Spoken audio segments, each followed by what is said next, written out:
Well, welcome everyone to the Circle of Championship podcast. All right, Circle of Championship podcast. As we're doing our top 5 picks of the week because we're the only 3 individuals here. Well, except MGC, and I'm not quite sure about the one and only, but that knows about this top 5 that we're going to talk about. But before we begin, the host of Devious One Ivan C here alongside with my brothers, who we both run the Kings of California here, the Kings of West, with the D-Generation West. That is right, the Minus of Pain, ladies and gentlemen. That is right, the Minus of Pain. And that is Alex and Richard Mares, Championship on the Line podcast. How are you, gentlemen? Awesome. Thank you. How you doing? Man. I'm excited, man. Thank you for having us. It's gonna be great. Talk about TNA. It's gonna be fun. And that is right. And here you have it, right there. Top 5 TNA Impact. Was that Chris put Impact, but only TNA, not Impact here. Let's make it TNA NWA. We gotta put the NWA in there. NWA, right? Yes, we need to do that exactly. But definitely, we're here to talk about TNA. Obviously, we knew when it was born, June 19, 2002, when it was NWA TNA, founders of the Jerry Jarretts and Jeff Jarrett. And then shortly right after, they became TNA by itself when they separated with NWA until it died out in 2017, rebranded themselves as Impact Wrestling. But during those 10 years, we enjoyed so much of it. Honestly, gentlemen, you can agree with me, if it wasn't for this, organization to begin with the X division and having these incredible matches, especially in that division, we will not see or hear about these upcoming stars, AJ Styles, Samoa Joe, Frank Kazarian, Christopher Daniels, Amazing Red, Low-Key. We will never hear about these individuals ever if it wasn't for total nonstop action to be existing.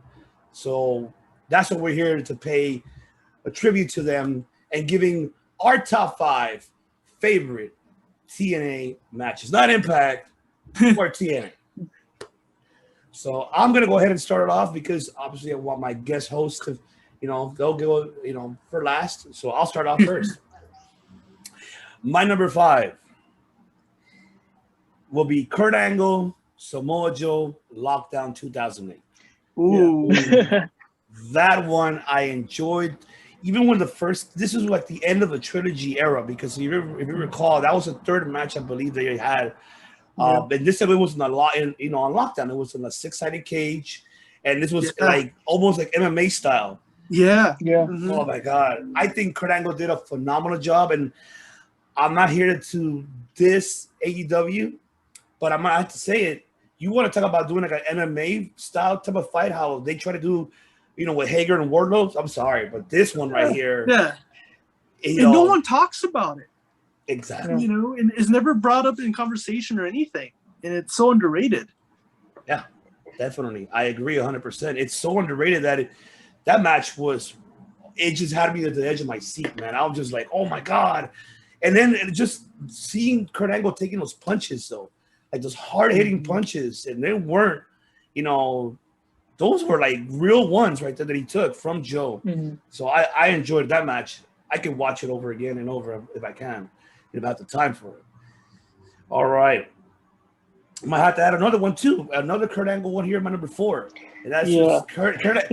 And I'm going to explain why Kurt Angle right now before I'll say my number 4. I say ever since Kurt left the WWE at that time, when he went to TNA, he rebranded himself, and I believe that most of his greatest matches he had more in TNA than WWE. I don't know if you guys can agree with me on that, but I feel that he had better matches in TNA. If you guys want to debate with me on that, comment below. Tell me if I'm wrong. If Kurt Angle didn't have better matches in TNA than WWE, besides Chris Benoit, who else can you tell me that he had a great match with? Shane McMahon, Chris Benoit. Who else? Steve Austin. I don't know who else. Yeah, it's true. Yeah, it's true. Exactly. So Kurt Angle versus Sting, Victory Road not Victory Road, Bound for Glory 2007. And I think this was the first time they met each other for the first time, I believe. Now finally in the ring, and Sting could still go at that time, 2007, and they both did a phenomenal job. Both a veteran like Sting and seeing Kurt Angle, who would have thought of that, of seeing these two veterans clashing in a professional ring and seeing it happen in TNA. I was really happy about it, and I love the match overall, and I gotta give kudos to both of them. They did a great job selling it, in and out of the ring. That's for sure. My number 3. This is the beginning times of NWA TNA. That is when it was AJ Styles versus Jerry Lynn versus Low Key versus Psychosis, 2005. Yeah. For the X Division title. That match, wow. Especially you have Low Key and Psychosis there. Jerry Lynn, and this is where a lot of American style and luchador style was really all mixed all in one. That match itself, if you could go back and watch it, I would recommend it, ladies and gentlemen. Go back to those early days of 2005 as well. Incredible. I loved it. It was, I can't get enough of seeing Low Key, especially, man. I was a big fan of Low Key because of TNA, and I was happy for him to, when he went to the NXT brand when it was that time, before it became actual NXT, when it was that competition, and then him speaking on SmackDown. Cabal, right? Yeah, Cabal. Yeah, I had high hopes for him, but I guess they didn't feel that way. They didn't feel the way. Yeah, they didn't feel that way. They didn't feel the way. They didn't feel the way.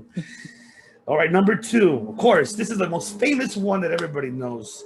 That, my God, I think another one that I feel that I think it's most talked about, but I haven't heard it for quite some time, and that is when it was Turning Point, 2004, American Most Wanted versus Triple X.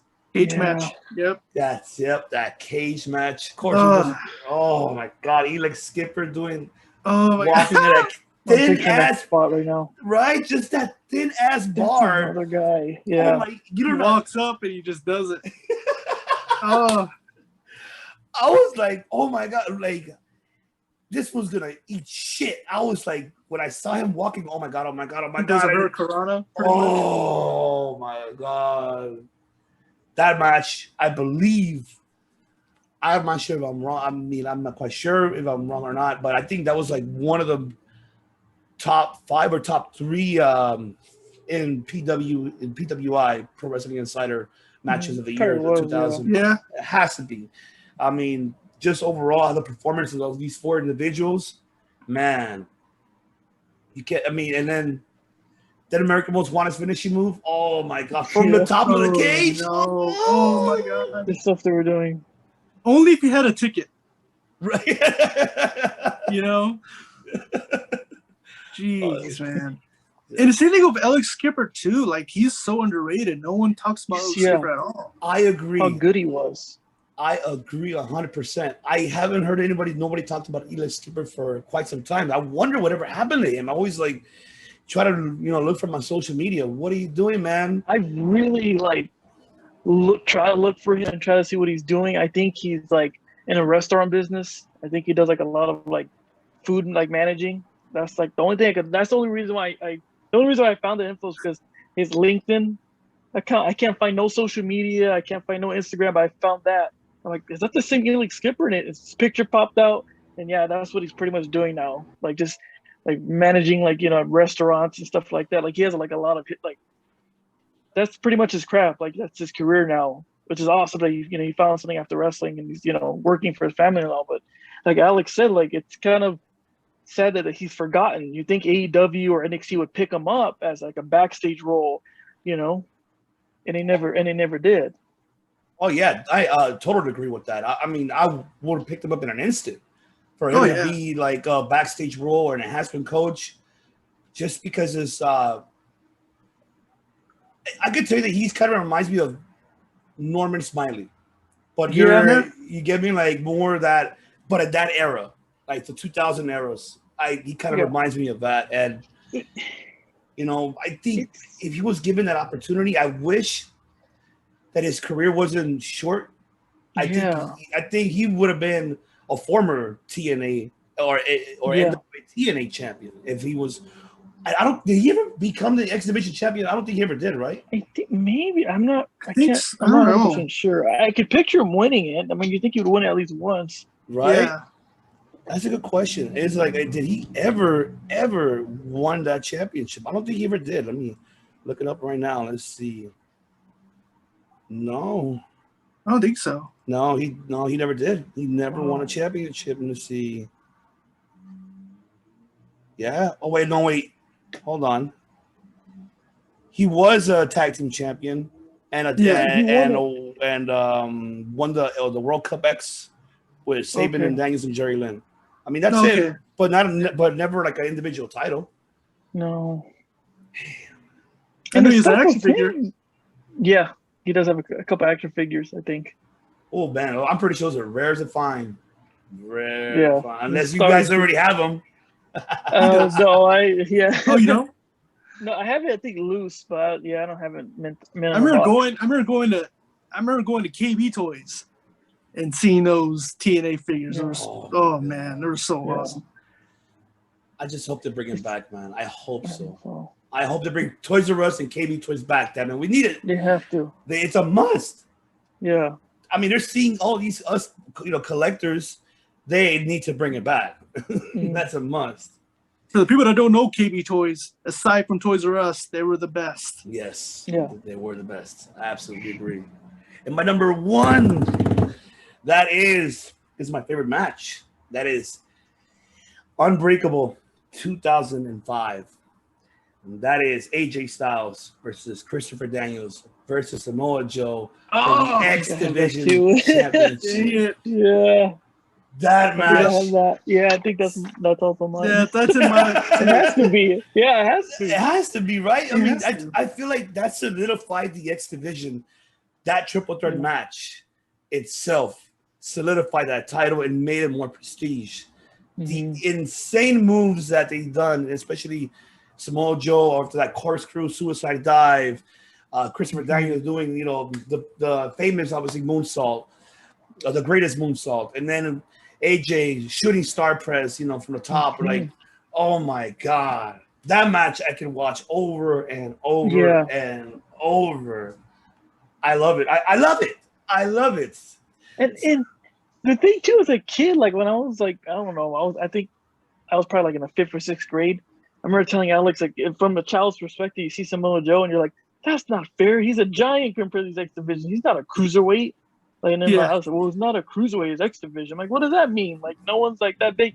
And then when you see him, he's doing like cruiserweight moves. Like the stuff he's doing, like you said, he's doing the flips and everything. It's ridiculous. Like a guy that size was doing that at the time. Hell yeah. Like it was just amazing. And then like the ending too, AJ wins and like Christopher's like Daniel sold it so well. Like he was shocked how he lost. Yes. And he had it in the bag, So like some of the best selling right there. You couldn't believe it. He had it. That's how competitive it was in that triple threat match. Oh yeah, man, definitely, brother. Hell yeah. Just that match itself, man. If to all the viewers and subscribers, if you have not seen that match, YouTube that match. It's on YouTube. You can find it there. You can actually find the match on YouTube, and you will definitely enjoy it. I would highly recommend going from the beginning of 2002 all the way to like 2008. 6 or so, maybe. Yeah. 8. Yeah. Yeah, I would say like around there, but I think the best years was like between 2002 to 2006 or 7, I think was like the best years for TNA. Especially the one they separated from NWA. And also, remind everyone here as well that, R-Truth, 2-time, Ron Killings, 2 times. So goes it, yeah. And he was an NWA champion. So, it was incredible to see. And to be honest, it was just going back and looking at these again brings a lot of great memories, honestly. I would literally order the pay-per-view just to watch it. Mm-hmm. I wouldn't even try to back at that time, not try to even get the black box or none of that. No, I'll buy it. I don't give a shit. Yeah. It's worth to buy it. Because why? Because it was now the first time ever we were able to watch something different Different. instead Yeah. of WWE at that time. I think during that year it was the ruthless aggression era, right? It was already going Yes. transitioning to that time, right? So not that I despised WWE at that time, but just I wanted to see something different.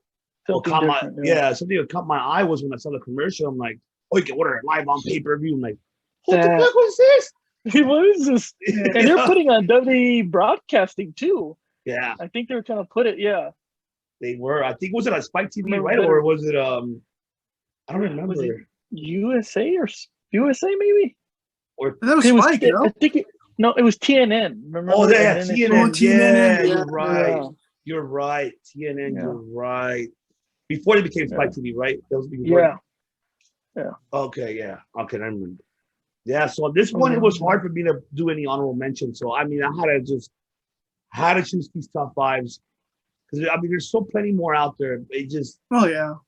hard to go by each one of those years. It's hard to find, but I think by far this is my top 5 list. Mhm. So now I'm gonna choose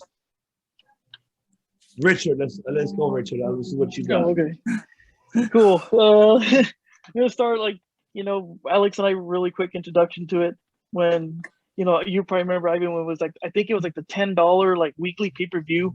They're doing a thing that was like I think it was like a weekly thing. Yeah. Like every week was like a pay-per-view, and that's how Alex and I discovered it.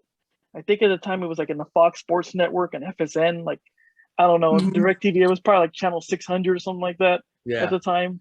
But I remember watching it, and I think right away my dad. The only reason why my dad bought the pay-per-view because I think it said featuring Dusty Rhodes. He's like, we have to buy it.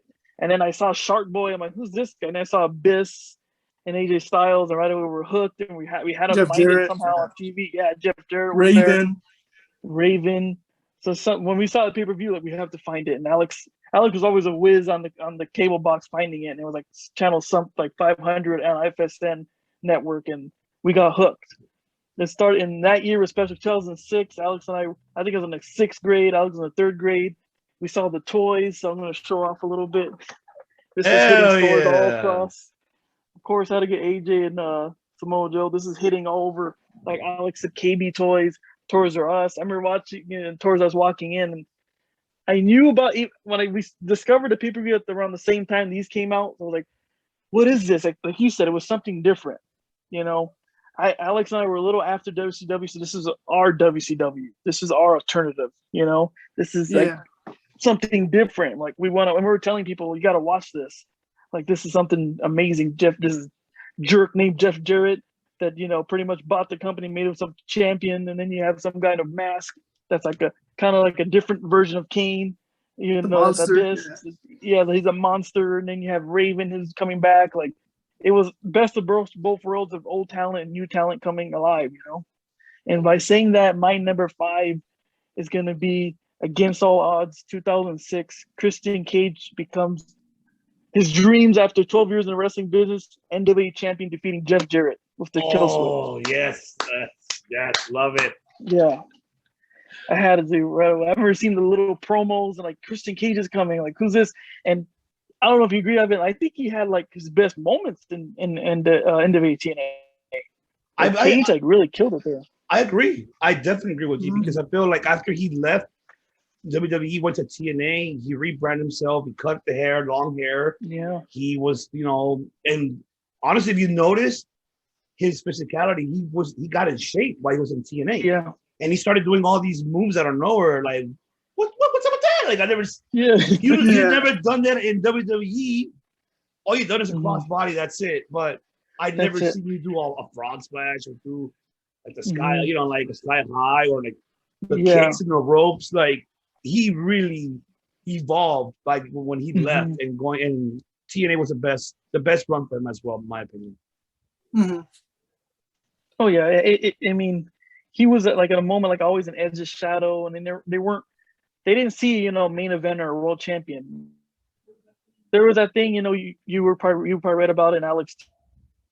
Right away, like a dirty talent was released, they made you champion right away. Like if Booker T came or anyone else, like they're trying to put the belt on you. And it kind of did like Cage, but Cage made it work. Like he was a hard worker and he wanted to be a champion. And I love the story was building up. He's never won the a main event championship. He never won the world title. 12 years in the business. Could he do it? And, you know, he does his kill switch or the unprettier. Like, they're both awesome names for his finishing move. And he, you know, gets his dream of becoming an NWA champion. Like, how do you not like that storyline? And goes back to the and has success to get title. And it all happens because that root of him showing, hey, I could be a main guy, a main player. And he did it with TNA, you know? I agree 100%. Definitely. Oh, awesome. And number 4, this one too is history. Like you were saying, R-Truth defeating Ken Shamrock in 2002 for the NWA title, making history, the first African American, you know, champion. Like, yeah, that's a good one. and how do you not like that too? You know, he was showing. I think when I was reading about it, he was doing promos. You know, there hasn't been, you know, an African American champion. Like, you know, he was showing his frustration. Like, that's my motivation. I'm gonna prove it. How he does it versus the world's dangerous man, Ken Shamrock. Like, all the odds stacked against him, and he does it, you know, which is amazing. You know, at the time, there wasn't that many African-American champions. Before him, it was just Ron Simmons and Booker T, you know, and WCW, and then he does it here in NWA. So his name will always be cemented in history with Ric Flair and Harley Race, you know. And oh, hell yeah. How can you not like that? Valid point. Valid fucking point. Good shit. Yeah. Good shit.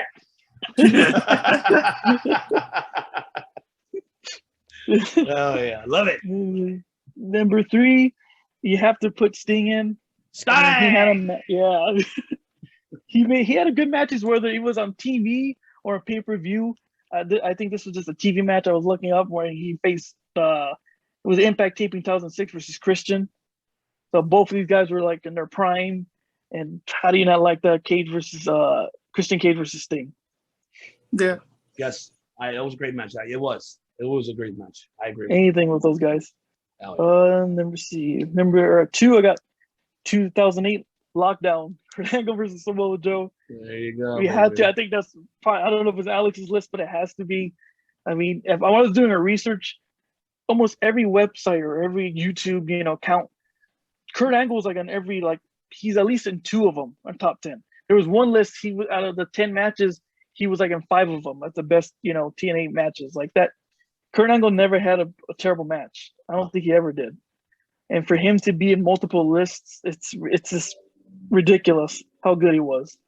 And I love it too because there was a stipulation in this match where Samoa Joe lost, he would retire and leave TNA and leave the wrestling business. So they had to add that, you know, to the cage match. But like you said, it was a great match overall. I think Kurt Angle too was the IWGP champion too around that time, right? Yeah, he was. But I think he dropped the belt to Lesnar. I think right after because. I think around the time is when they had their feud when it was like winner takes all. When I think Angle had all the belts, including the IWGP belt at that time. So it is crazy how New Japan doesn't recognize Kurt Angle as the IWGP That's champion. what I don't get. Yeah, because it's the way how they see it is they see it as that was Inoki's brand at that time. So you can literally say that the last champion was Shinsuke Nakamura because I think Nakamura was the last one to have it, I believe. I don't think Lesnar was the last one. I think Nakamura was the last one. I had to go back and look at research it again, but Kushida never considered that title relevant, adding it to, you know how like the old school one had all the names. It didn't have Angle at all or Lesnar at all. It doesn't have that. I know. That's really silly to me. I don't know how you don't put those 2 guys in there. Like, why would even whatever, like you said, the Noki thing, why wouldn't you want those 2 guys in your history of champions? Like, that's just baffling to me. I think at that time, if you notice at that time, they felt like it was just that belt was just disrespected, you know, because Onoki bringing down MMA fighters into a pro wrestling world and making them champs, you know, he's like, of course, the community at that time was not happy about it. And that's why when he sold it, and Bushido bought it, and I guess they kind of want to tarnish that legacy, and he created their, created their own for the community itself at that time. So I think, that's just my opinion, but we should have a debate about that. Actually, we should actually have actual debate with Matt about New Japan. You know what? That's a great idea.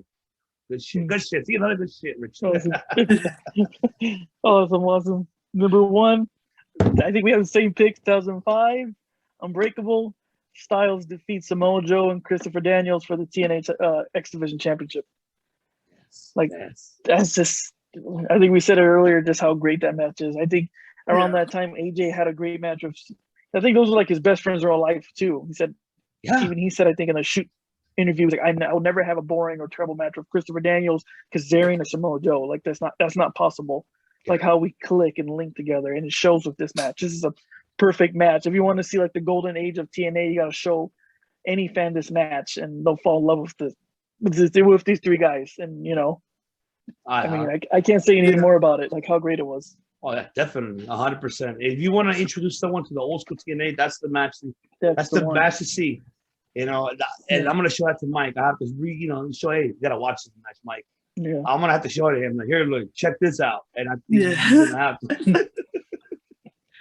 Any honorable mentions? Like, we don't have like top 5. I don't really have any right now. Yeah, that'll be it for me for now. It's kind of hard, right? Because like we have to go back like to 2002. Like, I mean, I'm not even going to speak about 20. After 2007. I mean, shit. Yeah, after 708, there was not much anymore. Yeah. That's true. Yeah. I mean, I could probably think maybe like some Jeff Hardy matches are pretty good. Monty Brown was really entertaining. Yeah. But other than that, I don't think even Monty Brown ever won a championship. I don't even believe he was a tag team or anything, right? That's a good question. I don't think Monty Brown ever won a title. No. Yeah. I think he competed, but I don't think he ever won a championship for it. Yeah. But the same thing with him. Like, what happened to him? Well, remember he went to ECW. Yeah, ECW. Marcus Cravan. Oh, that was horrible. But after that, he didn't do anything. I think he had like some personal issues. I might be wrong, but I remember doing research on him too. I think he had like a family illness or something. Mm-hmm. So he just decided, you know what, my family's first, and he left the business to, cater to his family. I might be wrong on that, but I think that's what happened. Yeah. Misunderstanding. Yeah, definitely. Yeah. All right. So let's save best for last. Of course. We got to save your best for last, brother. Brother Alex. Okay. So let me do a little bit of storytelling real quick. As a kid, I was, Rich and I, we saw a lot of TNA, and my favorite wrestler was AJ Styles. Yeah. In my opinion, he is TNA. AJ Styles is TNA. Yeah. He was the guy that was X Division champion, and people cared more about that than the actual heavyweight title. A lot of people cared about AJ Styles. And, when me and Rich, sometimes we used to wrestle in the living room, we had names and stuff like this. And I liked him so much that I'm like, I'm going to copy his name. But I'm like, that's not creative. So my middle initial was J. So I thought, AJ Wave. So that was my name. So AJ Wave was my name. And I got all that mostly from AJ Styles because I needed something cool because Styles was so cool. I thought the name was awesome.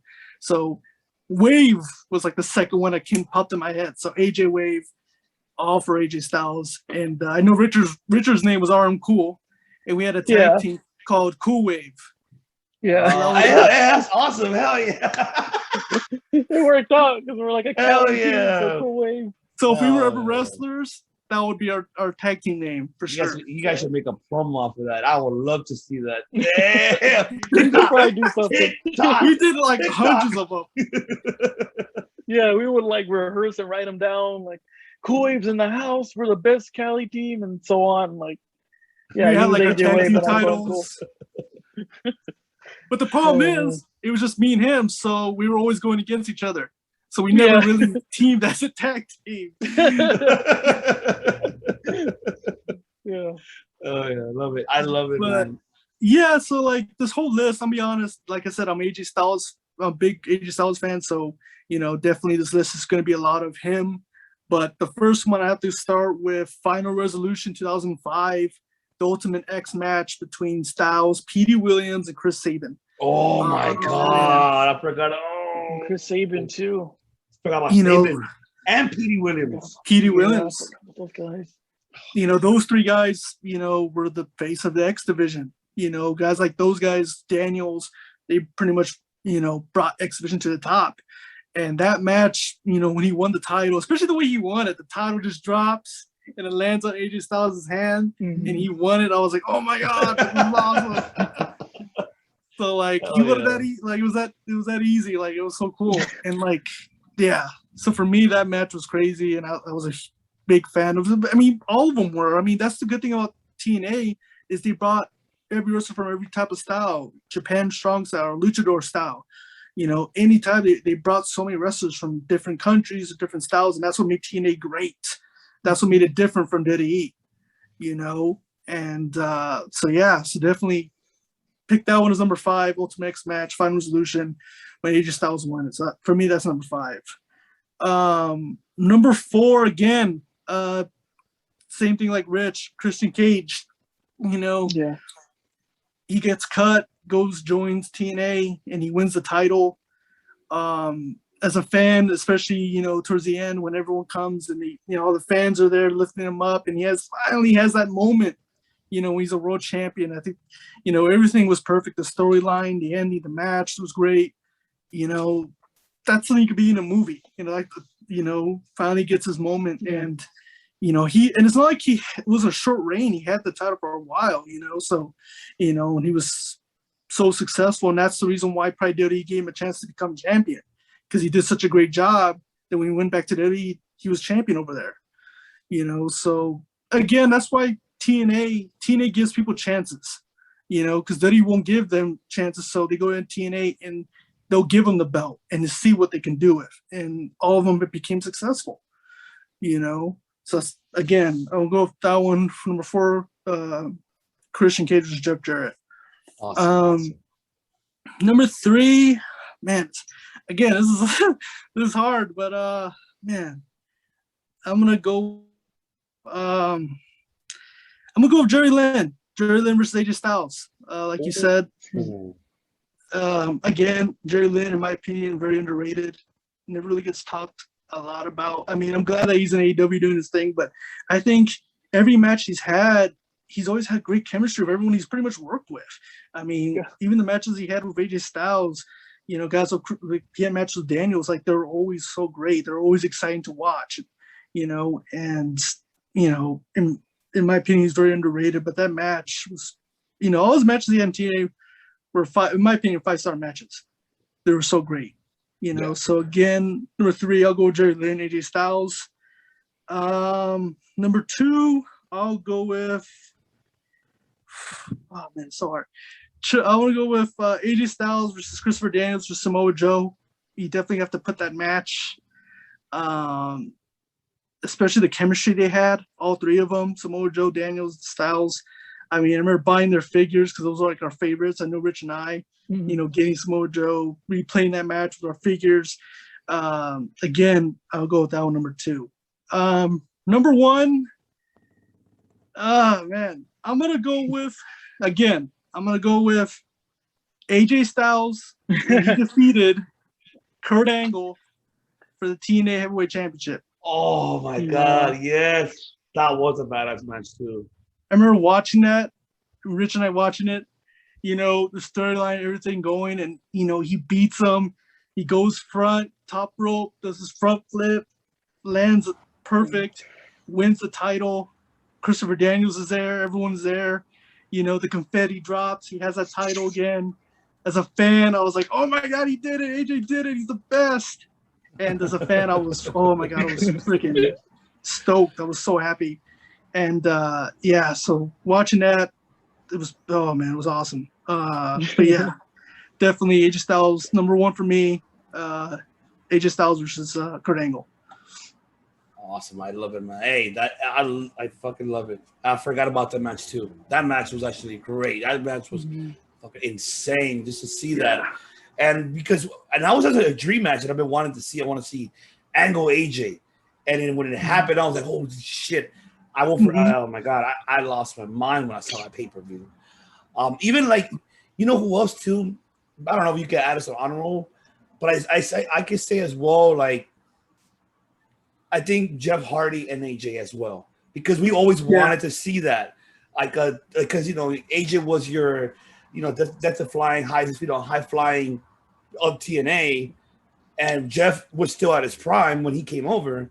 I'm like, oh man, that was another great match I could say. And I mean, but this, I mean, that number one overall, yeah, you're absolutely right. I think that was like, man, I think that was just the pinnacle of AJ's career, just going at it with someone like Kurt Angle, like a technical Kurt Angle. Oh yeah. Oh yeah. Hell yeah. Definitely. I'm with you. Any honorables? Yeah, I mean, this was close, but I was gonna put this as number one, but then I made a last minute switch. But I was gonna put Triple X versus America's Most Wanted cage match. Yeah. You know, again, Alex Skipper does, but oh man, Yeah. yeah, Oh, probably that even not even the match, just probably that little moment is probably the best one. Just him doing that move was crazy, you know. But yeah, those are my mentions. But like, even like people and people are watching. Impact still does great stuff. If you look at Impact now, the matches they're putting, you know, the guys they have right now, they're doing the best work, in my opinion. I mean, you got guys like Rich Swann, guys got like TJP, you know, Josh Alexander, you know, who's a beast. And, you got Ace Austin is killing it. Chris Bay. Yeah. You know, the talent they have there is incredible. Sammy Callahan. I love Sammy. And, you know, Moose, you know. Moose is another one, you know.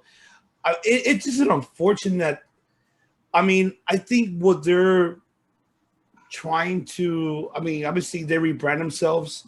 I mean, it's still Impact. The name ain't going nowhere. But as in what I mean by rebranding, like just like really switching the roster completely and just adding these pieces to it made a lot of sense. And I'm not trying to give Don Callis' credit a lot, but also I want to give it to Scott D'Amore as well, and Tommy as well for him being involved, because I know Tommy has that, you know, mentality as well. I'm just happy that I'm going to have to say that, and believe it or not, I mean, the Dixie Carter run was not the best. When she took over, wasn't the greatest. It was like there was no direction, and it's the same how when you brought in Hogan and Bischoff. Yeah, you can't. They don't have the money to do, you know, what they wanted to repeat with WCW. Moving, for example, remember, I don't know if you guys remember when they moved to Monday nights to try to compete with Raw at the time. Yeah. Like, why would you do that? Like, you don't have the obviously you do not have the funds for it. You don't have that budget. There, I mean, I know that Bischoff is a risk taker, and I respect him for it. But I mean, it shows. I mean, it's just that the direction where it was at, it wasn't. I don't know. It was like all over the place. You know? Yeah, it's like all over the place, and it's there's no leadership or anything. No, and then when Corgan came in, I know Corgan tried to, you know, adjust some things around, but that was another fallout too. But I can't blame him 100%. I mean, it just. He didn't have like the budget either. Everything was just a shitty disaster. And then when Jarrett did Global Force Wrestling, remember? And then when they merged it together, okay, they were trying something different. I mean, I did like the EC3s. Of course, you know, El Patron was there. Lashley. Who else do we had? Not Moose. What's the other guy's name? King Mo. King Mo was there. I mean, it wasn't that bad. It was. I know they were trying to get up there. It's just, I think for me, the fallout is when they lost all their deals from the networks, like with Spike, and then, you know, it wasn't. And then they went to like different channels. Like I know they were in Pop, and then I know they were like in Destination America, which no one even knows what that channel is. Yeah. And then there at one point, I think before they were at Access, they were like at some hunting channel. Yeah. You know, so like, you know, they were down for a while, but now, you know, comeback's real. I mean, the stuff they're putting out there. I mean, really think about it. Recently, you know, Duddy, AEW's picked up a lot of people from Impact. Ethan Page, Taya Valkyrie, you know, the Rascals. I mean, let's continue. Taya went to NXT. NXT, but I'm just, But I get what you mean, that WWE and AEW. Yeah. Well, yeah. I 100% with you. Yeah, hell yeah. I mean, that's one thing about that TNA Impact doesn't get much credit, is that a lot of these, you know, individuals, you know, make the names in that platform, in TNA Impact, make the names for themselves, for them to get picked up by, you know, WWE or even New Japan. You know, New Japan is another one. AJ leaving TNA and went straight to New Japan. Yeah. Bullet Club. Bullet Club, you know, was a Ring of Honor a little bit too, but Bullet Club more. And like, oh, you know, like with New Japan. Well, I mean, shit. I mean, that's the one thing that. Yeah. Well, go ahead. Oh no, I was saying when you said AJ Styles when he went to New Japan, you could just see the frustration. Like you said, when Dixie Carter and Hulk Hogan and Eric Bischoff came in, they were just kind of bringing that.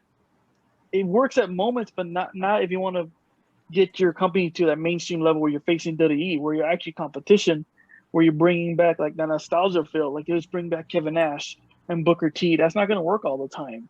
Like I don't want to see Kevin Nash, you know, win every week. No offense to him. Yeah. And they were using their homegrown talent. Like they did, but they were getting buried at the same time. Like when they weren't even having matches. AJ was saying at one point that some of these guys were like waiting, like, okay, when am I going to get my shot? Am I going to wrestle or not? Like, no, here comes Ric Flair doing a promo for 10 minutes, you know? Yeah, you see, now that could be a match. Now I'm going to have to change the wallpaper because I just realized that you're not even paying attention to mention it right now. The main event Mafia that Chris put, I'm like, oh, crap. I'm going to have to change it. I know. And nothing wrong with them. Kevin is great and Booker T, but they had their moment, you know, and TNA has to, you know, use their talent, and it wasn't like that. I think they're worried about them getting shut down from network. But hey, don't you know, we have Hogan this week, and we're going to bring Ric Flair. That's great, but now you're competing in 2010s, and WWE is still that machine that's steamrolling over all the competition during that time. Yeah, and I just think they didn't have faith in bringing their talent. They should have just kept that, like you said, around the 2002, 2006 era, where you had Styles and these guys and slowly build. And I think it was kind of silly where you're saying that we're going to compete versus them. No, don't go. They were competing. I think they moved to Monday night. Yeah. To face what? Why do that? Yeah, like you said, why do that? I don't understand. Be your own thing, and you know, slowly you'll probably get there. But there's no reason to just go head first and fail, which they pretty much did. Yeah. You know. Russo had a big hand. Alex didn't hate what I say. Like Alex is a Russo fan, but Russo really screwed up a lot of that too.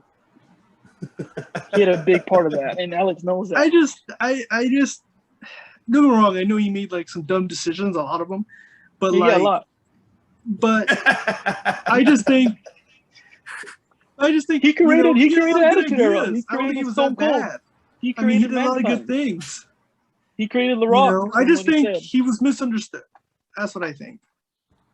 I mean, in certain aspects it was there because remind you during that time it was already dying out because in the general public, like the Attitude was already it's dying out. You're getting introduced to the ruthless aggression era, you know. So like 2002 and beyond, it was you had to watch what you had to say. You had to watch, you know, how you present yourself on national television. So, you know, I'm pretty sure Russo was trying to figure out something for him. I mean, for it to kind of work. It still had that little Attitude Era, but it failed, unfortunately. It's hard to repeat itself. I mean, history does repeat itself, but you can do it, but not if you're going to do it every week. Like, people don't want to see that, you know? Yeah. Unless he was trying to recreate. Yeah. I mean, I don't know whose idea was the main event Mafia, but I ain't gonna lie. I did actually enjoy it. It wasn't that bad. I did for a bit, yeah. Yeah, I enjoyed it. I just that because it was like, okay, I want to see a feud with the old school versus the new school. All right, you're gonna have like you have Sting, you know, Sting being a heel, you know, him being like he's a majority face for TNA, and then him becoming a heel, joining the faction pretty much is like a mixture of WWE, WCW there versus TNA. I mean, I would have done something like that, which I believe they kind of did, but it was only a short lived of time. Then you had Samoa Joe join later on. I'm like, what's up with that? Like, no, like it should have been just these individuals being themselves. Like their NWO try to come and kill. I would have created something like a storyline like that, and that's what I kind of would have done with it and run with it, and little by little kind of disappearing these individuals. Like, okay, fine, go separate ways. You demolish them. TNA wins, defeating main event Mafia. Then Sting go back to TNA. Screw it. I'm TNA by my heart and soul is always TNA. Shit like that, you know.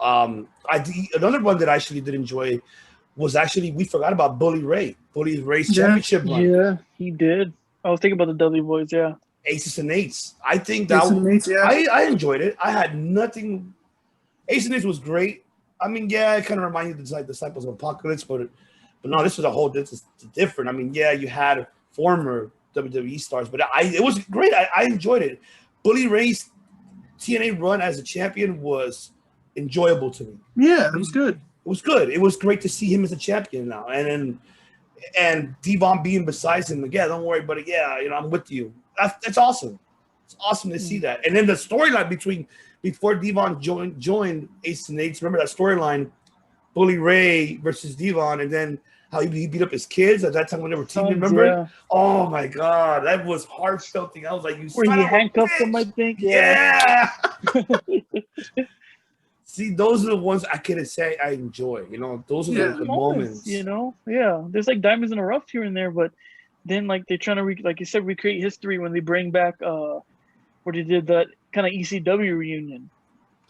Yeah, it worked, but it was kind of like you're okay. Now you're competing versus WWE for the one night stand. Like we see what you're doing here, and you're trying to get some quick money and some views, and it works. But then it's like, I don't know. They had no direction from there after that. I think that's what failed them too.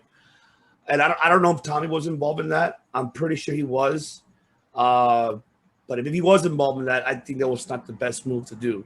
Mm-hmm. Why recreate something that you guys did in 2005, right? It was the first one that WWE did, allowing Paul Heyman. I mean, why do that later on in TNA? Like that should have never happened. Like it should have just died in, let it die in WWE. Why bring it back? Like it makes no sense at all, Mm-hmm. So exactly. yeah, I mean, well, how else could we end? I mean, at least we're ending it on a good note for TNA now Impact.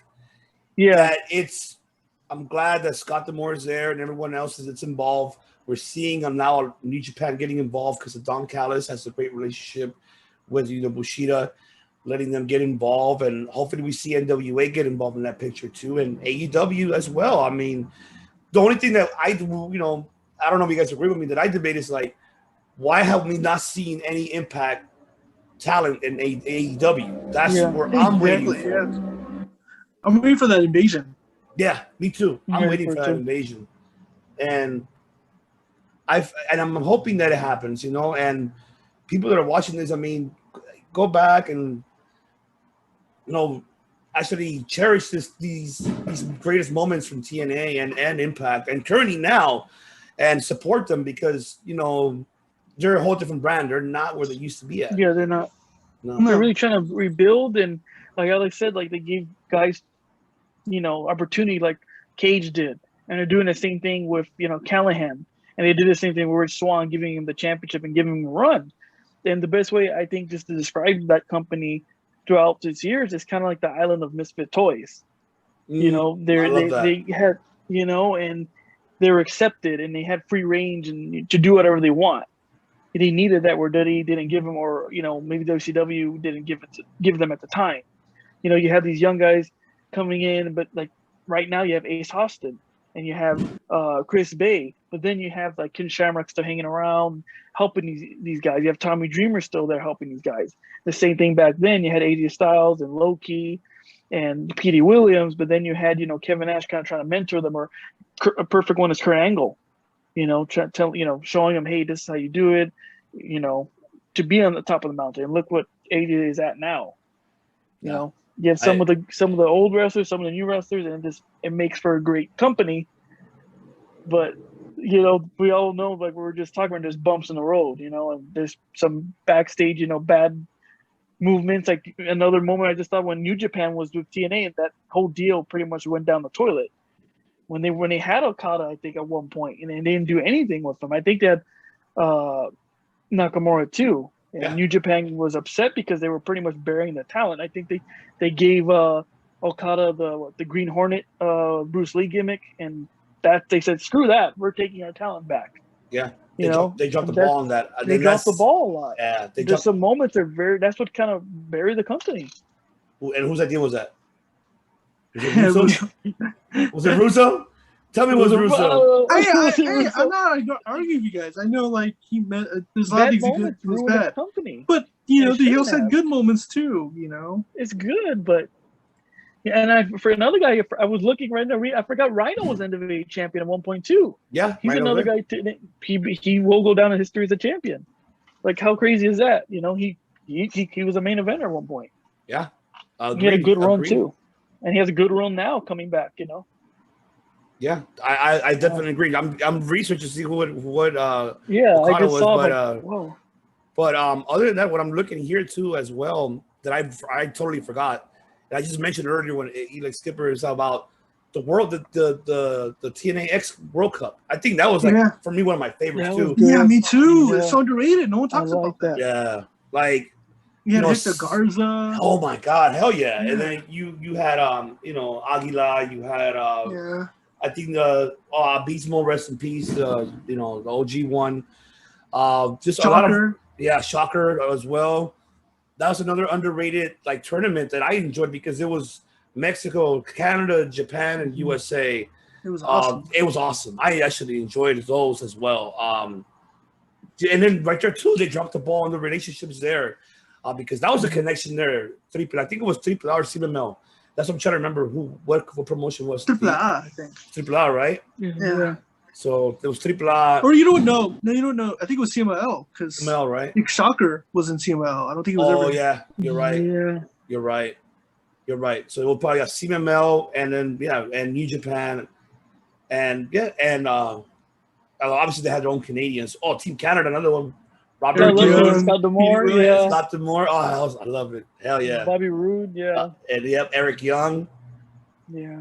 Oh my God. But again, too, like that's why Impact is doing so well because you have guys are still there. Like Pete Williams is still there. James Storm is still there. Sanjay Dutt too. I remember Sanjay Dutt. Jay Lethal. Yeah. Sanjay. Oh yeah, I forgot about Sanjay Dutt. Yes, Sanjay. Lance Hoyt, Lance Archer now. Yeah. Shark Boy, Lance Hoyt. Kid Cash was there for a while too. Remember? I think Kid Cash was there at one point. Kid Cash was there. Oh, even Shawn Wallman when he was there too. X-Pac, when he was there. What else could we say? New Japan, Matt Morgan. Matt Morgan was there. Orlando Jordan was there. New Japan's Sonata was there when he was X Division champion. Yeah. He had a good run there. But even like guys now, like Impact is signing some really good guys now. Like even like Macklin. Like I'm really excited to see what he's gonna do in Impact.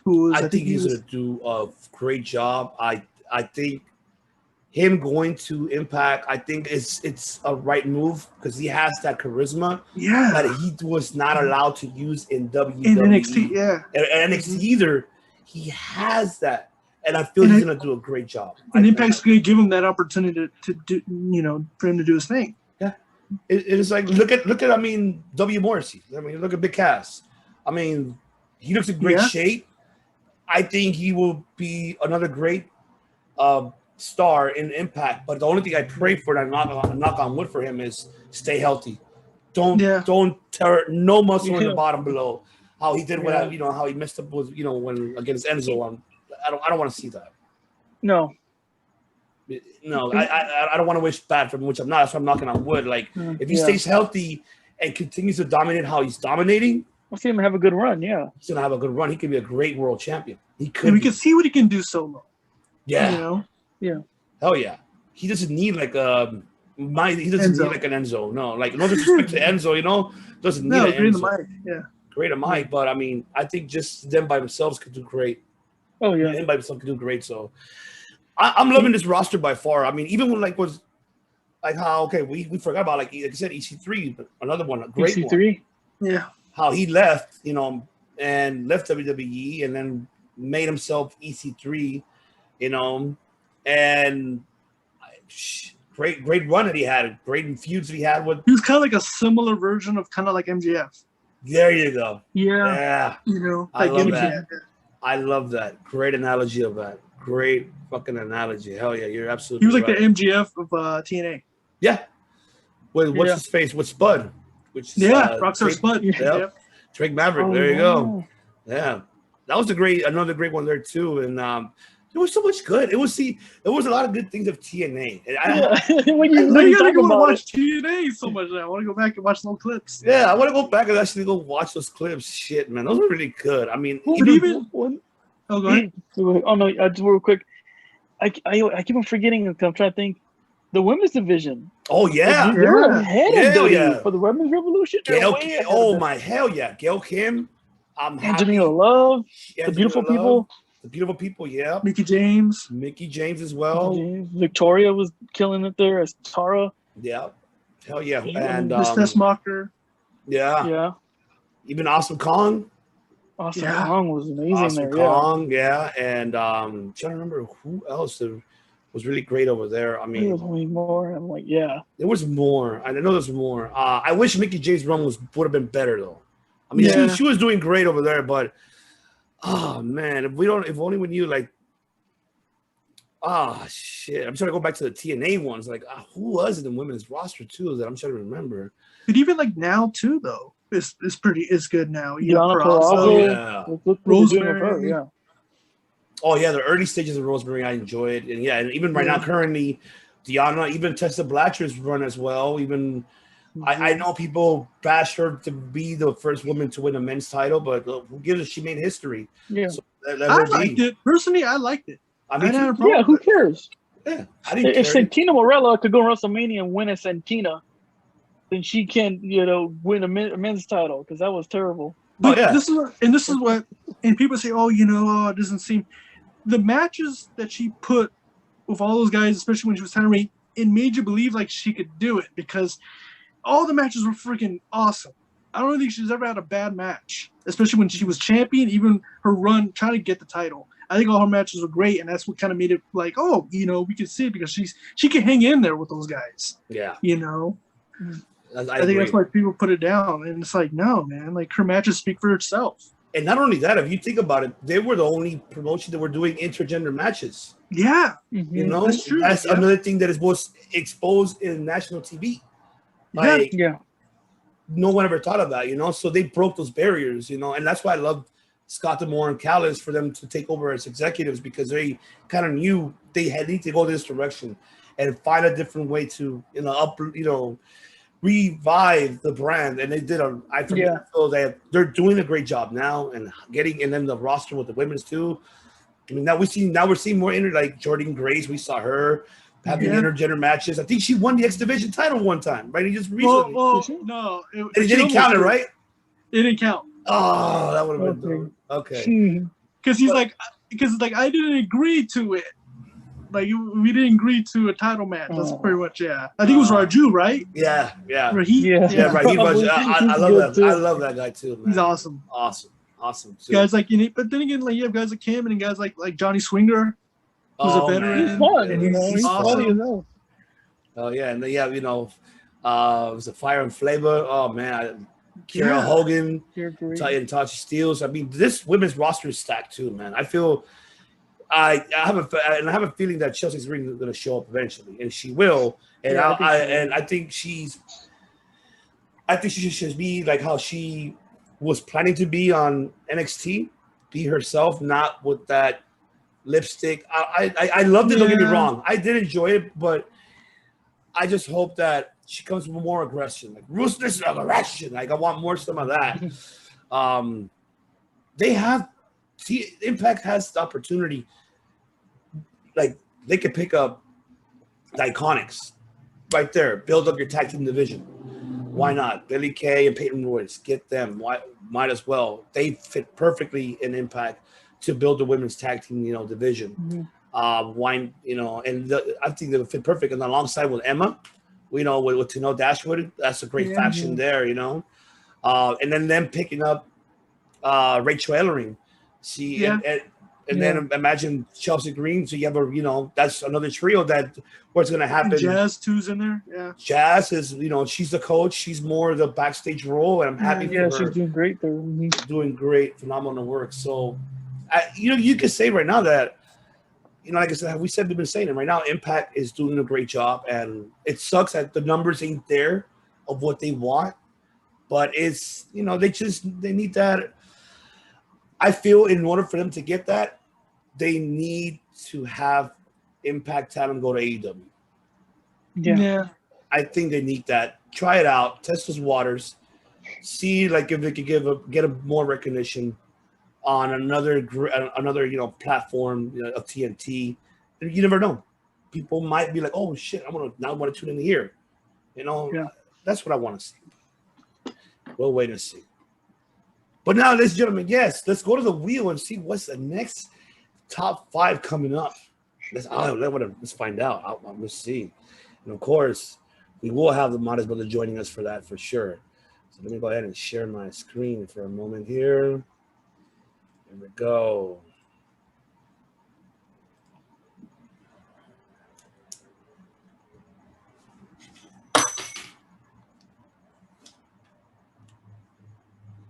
Ooh.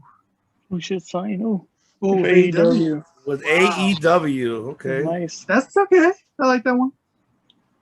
So All that's right. independent talent, right? Yeah. Oh, I'll have fun with this one. Yeah, it's gonna be fun with this one. Me and Richard we talk about this so much, like, oh, he should go to AEW, he should go to AEW. Yeah, Like, oh. there's so many guys right now. Look at my head. Yeah, oh man. Especially in California. There's a lot of guys. Oh, yeah, there's a lot. Yeah, there's a lot. But the thing is, too, like I said, I love AEW, but they're oversaturated of the roster right too now. many, They're starting people. to, and they said they weren't going to do that, and they're doing that. There's too many. Yeah, I mean they're doing it now, and They're it's doing like what WCW is doing, pretty much. yeah, it's just not. I think they're playing it safe. I think they're just doing it for the name brand. I think just the name, just the talent name for it. The biggest question is, what are you going to do with them? You have so much. Yes, I know you have now Friday Rampage, but we have to see what you're going to do. What is it like? You only got to have 1 hour to do a show. Can you do it? Yeah. Can you bust a championship wrestling from Memphis or Hollywood? Can you do that in an hour? Bust matches like that quick? It's doable, but I don't know. It's a tough call. That one is a tough call. They're gonna do like some CML style 6 versus 6 in best out of 3 or something like that. So put everyone in the card. But there's so many. But then you have Rampage and then you have Dark Elevation too. So that's 3 programs right there. Yeah, definitely. No, I agree. So it's just top 5. Top 5 who should sign with AEW. All right. That's a good one. That's a good one. There's so many names. Yeah, there's so many names. I mean, like, what I would like to do is more dissect it, like, remove their whatever roster they have now, and like, who I feel will be a better fit in that roster. Like, I will dissect some of them and get them out of the way, and then add these better that will fit on, I think, perfect with AEW. Lance Storm, Shannon Moore, Carlito. I'm stuck in the Ruthless Aggression era. I'm sorry. I'm so stuck over there. Oh, man. But there you have it, ladies and gentlemen. Thank you so much for tuning in here on Top 5 Picks of the Week. This is for Week 61. So this is going to be, obviously, before we let you guys go, do not forget to check out our brothers from Another Mothers, the other kings of California of podcasting as well, as they're going to have a special episode coming out Friday, ladies and gentlemen, Friday. And let them know, Alex, let them know, Richard, what's coming out Friday. Yeah. So this is a project that we've been working on for a while, and it's something that, even the start of the podcast, we kind of had this idea where, like, I speak for myself, but like I know for him too, but I've always wanted to do short films, always want to do documentaries. The question is, I never knew to do them on, and for us, wrestling is what we love, and and the reason why we started this podcast is to push guys that want to go to the next level, want to make it to the big stage. And Gino Rivera is, like, in our opinion, I think Richard agrees with me, he's one of the hardest working guys out there. When it comes to it, no one does it better than him, match wise, even the way he does, with merchandise, you know, for everything he does to help the promotion. I mean, if you really look at it, every booking he does, he always goes to the top with promos and promoting it, and everything he does, you know, with a promoter, you want someone like that. It's going to help you. And he does it all with merchandise, promos, and everything in match. You know, in my opinion, he's the hardest working guy. And, you know, and like I said, I want to do something with documentary. So we're doing a day in the ring where we're going to document what it's like for a wrestler in a day in the life. And in this one, episode 1 will be on Gino Rivera. And it's pretty much going to document what it's like, what he does in a day in the ring. So it's going to show the beginning all the way to the end, you know, before and after, you know, and things that you don't get to see behind the scenes. You know, there's probably times where you might lose a bag or something happens along the way. You know, there's always hiccups that go into your match. So definitely just a lot of these things happen and you're going to see it. So behind the scenes and Day in the Ring of Gino Rivera, episode 1. And it's, you know, doing this, filming this, and it's been a really great experience. It's been awesome. It's a great experience. And also, thank you to Gino for allowing us to do this. And also to Adam Ginsberg of the West Coast Wrestling Company that actually gave us the permission to do this and to film it on his promotion. Gino match was at the West Coast Wrestling Company. So thanks to Adam. Thanks to everyone that was involved in part of this documentary. And it's gonna make you cry. It's gonna make you feel bad. It's ups and downs, but you know, it's a great project. It's a great video. And again, Gino Rivera is the hardest working guy, best wrestler right now. That's not signed, and you know, hopefully in the future it gets signed because, you know, he definitely. He's just a great person, great guy, you know. And Alex was saying, "Oh, am I good? Or? You're good." Okay. Like I was just, sorry, because I saw lagging. Like I was just saying, you know, Gino has such a great story where he had ups and downs. So you get to know a little bit of his personal life, you know, some of the things he was battling and kind of the new light, you know, he has family and, you know, he's talking to, you know, some of the things that haunted him from his past and, you know, things he's trying to, you know, like he was telling me and Alex, you know, behind the cameras, I'm just trying to do things, you know, right. And I want to accomplish my dreams and I want my family along the ride, you know, and you can see that, you know, he's a real genuine person. He was nothing but a gentleman to both of us. Anything we wanted, any time of the day, he was always there for us. And the same thing with Ginsberg too. The West Coast Wrestling Company is it's a company is rising in SoCal. So that's a company you have to really watch out on him. This whole process was nothing but just, I don't know, nothing but a dream, you know? It was just, he made it smooth for us and it was just awesome to be part of it. That's awesome. That's awesome. Yeah. And then would you put Gino Rivera your top 5 who AEW should sign? Oh yeah, definitely. You know, a lot of people forget he was with Danny Limelight. You know, they were a tag team and Danny's doing great things. And this guy's just like Danny, you know. He can do it all. He can talk and he could wrestle, and that's the guy you really want in your company.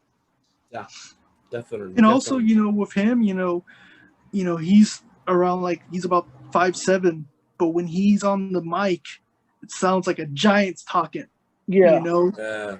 And no one projects like he does. No one does what he can do. And you know, and also this documentary, you know, it also explains that every year before COVID, he was in WWE doing, you know, extras, you know, being an extra, you know, he even had a match in 205 Live. And he pretty much explains where, you know, every year I've done it, but all I need is pretty much a contract. You know, every year I've done everything in WWE. You know, every year I've always done something in WWE every year. And what's next? You know, now I need a contract now. You know, I've done everything that you can do as an extra, and now I also had a match in WWE. Now he just needs that contract. And he deserves a contract. 100%. Yeah, definitely. He does. I mean, seeing his matches, you know, besides in championship, but, you know, in other promotions that he's done, the guy has it all. It's just like, it's just, the question is, you know, why it has not happened. You know, we've seen it from, you know, from Jake Atlas, who's been signed, you know, from obviously, you know, Danny Lima's on his way to being signed. I mean, we already know it's already coming that AEW will sign him soon. Hopefully, you know, right now it's just we don't know how the outcome will be, and especially now with with now the doors are opening now, crowds are being allowed in, so we have to wait to see how the world reacts. And the one thing we're waiting for here too, that we're barely just getting the taste of it, is how you said, Rich, that right now, like SoCal has one of the best promotions that are coming up right now, up and coming, that once it fully allows it, so the doors are open, a lot more crowds like ourselves will be attending and going to these events and seeing, and and hopefully a scout from either promotion can go one day over there. Heck, even if someone from like New Japan Strong, yeah, absolutely, Shibata could go over there, and hey, I'll take them, so I'm hoping for the best of Gino, and I'm looking forward to seeing that documentary. I will be having my tissue right next to me, so I'll be ready to cry. Yeah, be ready. I'll be ready to cry. It's great. You're not gonna want to miss it. It's really just being a part of it and doing it. It's been amazing. And again, thanks for Gino, and just confirming. After this, once the documentary airs, stay tuned because he will be in Circuit Debate pretty soon. Yeah, he will be. He definitely will be, and I'm going to have a nice conversation with him, and I'm going to be looking forward to speaking to them about it.